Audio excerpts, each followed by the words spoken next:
Alright, here's where the fun begins. Actually finding where the next level is in order, because I want to do these in order.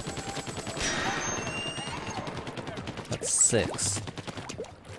Alright, so all levels are unlocked, so let us start making our way back in order, since I'm slightly OCD and like to do things in order, so this should be 4 if I'm not mistaken. Gusher Gauntlet, take to the skies!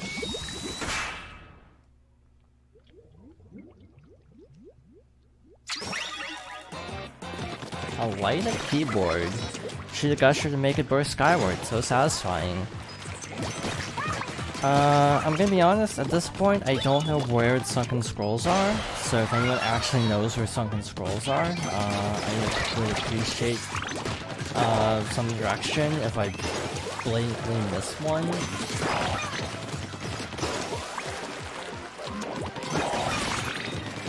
Alright, so that was easy. Actually, I think I know where this one is. I think.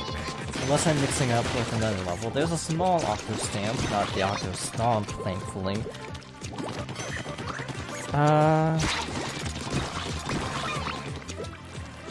That's it. Activate the gusher after you're already aboard. I don't see the point of that, personally, but okay. Thanks for the tip. Also, we can do that to defeat the enemies really quickly.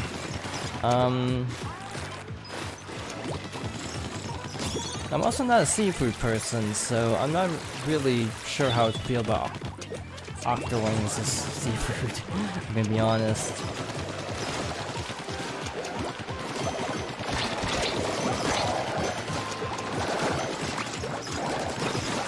I feel like this game is overall slower than Splatoon 2. But not like super bad. Like, it's the first game and it shows its first gameness very clearly. But it's still playable, at least. Except for the button switching, I really wish you could not be to jump. Now the Zapfish is not here, so let's go here first. There we go, piece of cake. I honestly feel like this game takes a lot of inspiration from Super Mario Galaxy. I've heard people say this a lot, in terms of the very structured, like, individual platform type design.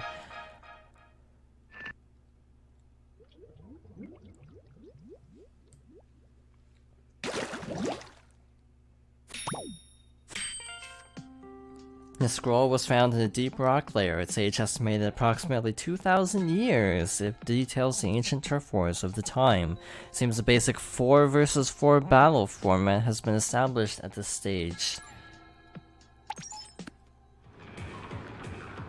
Alright, so next we need to go to 5, which I accidentally jumped to. I was gonna walk over here, but okay, game. Also, we have an upgrade system. Pass.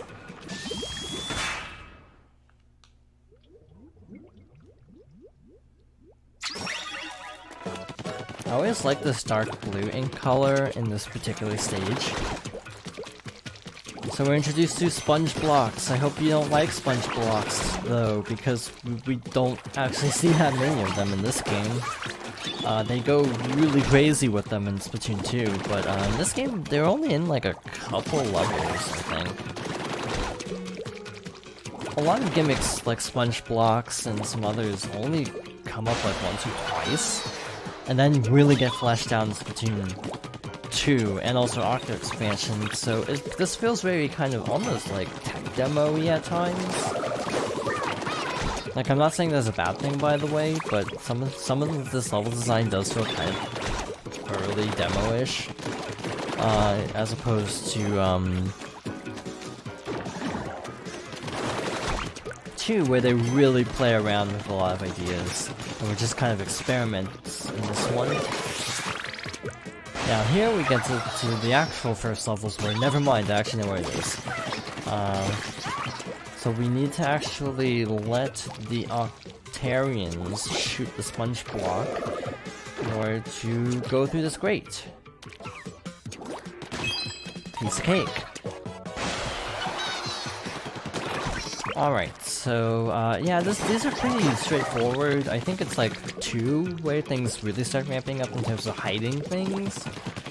But even then it's like pretty straightforward. Octo Expansion is like, to me, the lost levels to the first game and the second game. Where it's like, take the concepts and just really ramp them up. I say it's like, almost died there, so maybe I shouldn't get too overconfident about the level design being pretty straightforward in this one. I feel like cannons also come up a lot more in 2. It's like, it was kind of just a case of seeing what worked, and then expanding what worked, and not much didn't work, though. Like, if you really think about it, most of the design aspects in this game do come back, so yeah, most things are actually pretty good about that game. About this game, I mean.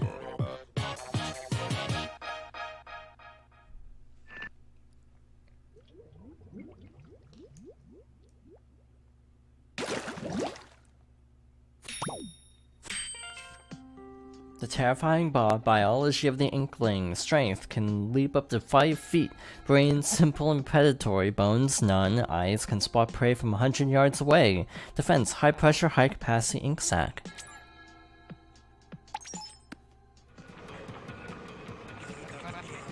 Tap revealed kettles to super jump straight to them. We actually figured that out last time, but thanks, Cuttlefish. We're actually gonna walk because I feel like it.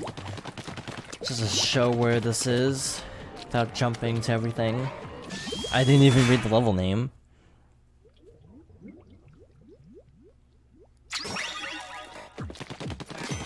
Propeller-Left Playground, Whispers on the Wind.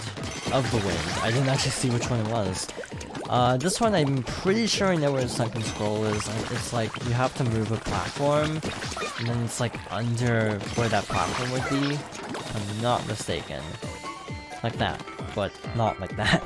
I didn't know you were forced to upgrade in Splatoon 2. That's actually news to me, because I always upgraded, so I actually didn't know they made you, but that actually makes sense to a point, because I do feel like some challenges would be a little bit iffy without upgrading. Like, I don't know how you could do the final boss because of how much energy you can pump in to, knock the hands back.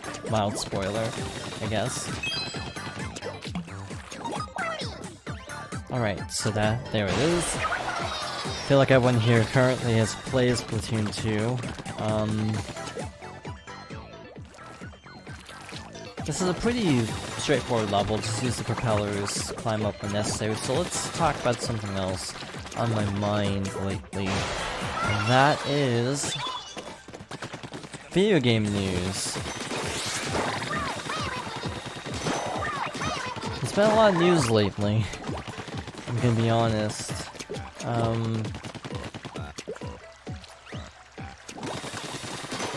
Like Persona keeps getting updates, so I'm excited about Persona 5. I hear Persona 5 Royal is coming out next year in the US, which I'm actually hoping will mean the translation is a little tighter, because I feel like the translation in Persona 5 is a little rocky at parts. So this room is like the slowest room, because they're just waiting for all the propeller blocks to slowly ascend, or move side to side.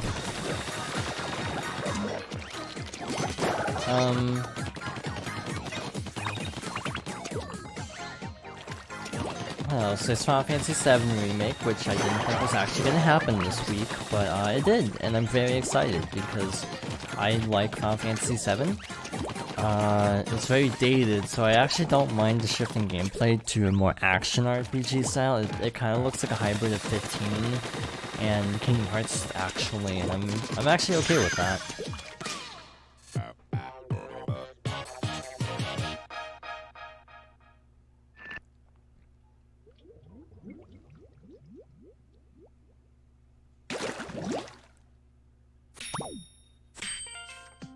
The Department of Energy has announced that further declines in the availability of electric power are likely to occur in the near future, with the underground domes also deteriorating rapidly. The future does not look great.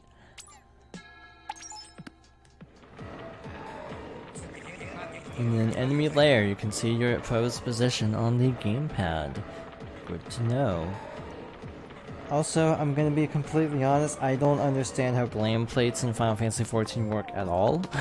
I never use them because I play 14 like 3 days a year, so I kind of don't prioritize that. But next level, Spider Splatfest.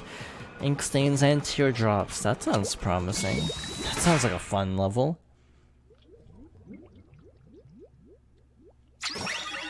Oh, this level! I remember in my Let's Play, I spent forever on this level because I kept missing the sunken scroll for some reason.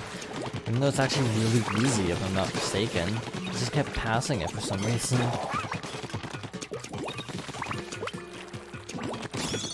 I think that's it right there, actually. In that box over there. I'm really kind of confused about, Persona 5 Royal, because as much as I am looking forward to it, I kind of thought it would be later than it is. I mean, I guess there's the argument that, oh, this game was actually a PS3 game that was just happened to be put on PS4 as well. But it kind of feels a little soon. So Captain Cuttlefish is asking about her favorite food. I don't really have one, I'm gonna be blunt. Like, I don't mind Persona 5 Royal being on current gen, I just thought it would be PS5.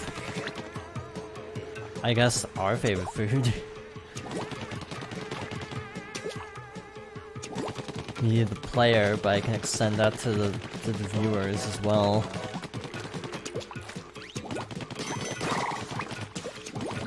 What was I gonna say? Yeah, I kept forgetting this. It was really bad, actually. I kept passing that up in the Let's Play, I'm pretty sure that's what happened. But we got it. I'll never forget that one as a result, to be perfectly honest. It's like, for me, the parts of games I remember the best are the parts I struggle with, and that was the part I struggled with, so I can always remember where that one is now. It's just a weird mental tick, where I just remember things super well if I got stuck on them for like 5-10 minutes, and then like, I'll never forget that ever again. It's always the parts of games I actually did really well on that I struggle on second playthroughs because I don't memorize them closely. So yeah, we have the ink spreaders, they're pretty neat.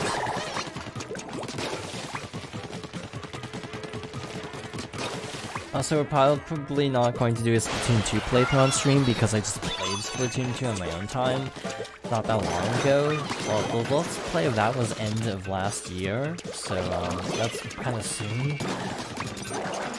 Also, it was a better playthrough. It wasn't as bad, because Splatoon 1, I just ran out of things to say super fast, I think. So it just wasn't that great commentary-wise.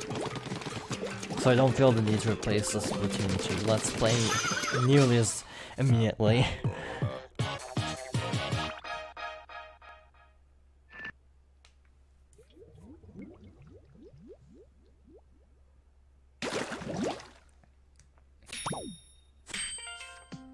The ink spray during a turf war vanishes almost immediately after the battle ends. How environmentally friendly and incredibly convenient.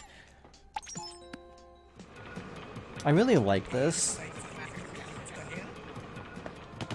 It's just kind of a cute detail to be like, oh, look at this thing that makes no sense in context of the real world, but we're gonna make it an actual mechanic of the lore, like that their ink dissolves naturally immediately after a turf war. It's like they don't need to explain this because it's a video game, but they take the time to actually explain everything. It's actually really cool.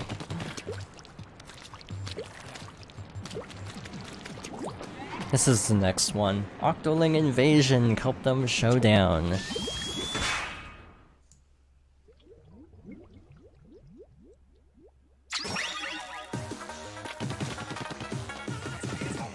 that fish is back there at the enemy turf. Of course. We've got company, bucko. Octolings ahead. These scallywags can turn into octopuses and swim in ink too. Okay, have a good nap, Cooper. Thanks for stopping by. I'm gonna be honest, I don't know where the sunken scroll is. I legitimately don't know. I want to say it's near the end, but I actually don't know. A couple of it's a big level, so it's gonna be a bit. I'm gonna be honest with you. We might be here for a while. I forgot to look up a guide. I have a guide. It's just like I don't have it up right now, so I can't consult it immediately. Actually, I think I know where this one is. It's like tucked away in like the opposite corner from where we're at now, I think. So I think to get it, we need to go like this way? I want to say this way. Like here. There it is. Also, this is like the biggest level, so I don't think we're gonna have a problem with too many of the other Octoling levels. But yeah, this one's just particularly a very big level, so I always struggle to remember. Also, these levels kind of are very structurally different. I mean, compared to Splatoon 2, where they have a little bit more of a pathway you need to go.